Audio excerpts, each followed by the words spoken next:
আজকে আমি তোমাদেরকে একটা বাস্তব সত্য কথা বলি। দুঃখের দিনে কাউকে বলতে যায় না, আর সুখের দিনে কেউ শুনতে চায় না। কেন জানেন?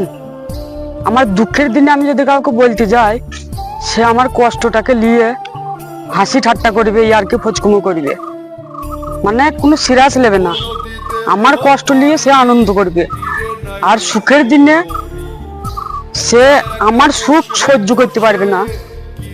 সে মানে কোথায় আমার কমজুরি খুঁজবে, কোথায় আমার কাটি করলে মানে আমি কমজুরি হয়ে যাব সেটা খুঁজবে। মানে কি বলবো তোমাকে, নানান ভাবে আমাকে নিচে নামানোর চেষ্টা করবে। আমার সুখ সহ্য হবে না তো তার। কথাটা যদি বাস্তব লাগে, তোমার সাথে ঘটে থাকে, তাহলে আমার পাশে থাকবে। আমি এটাই চাই।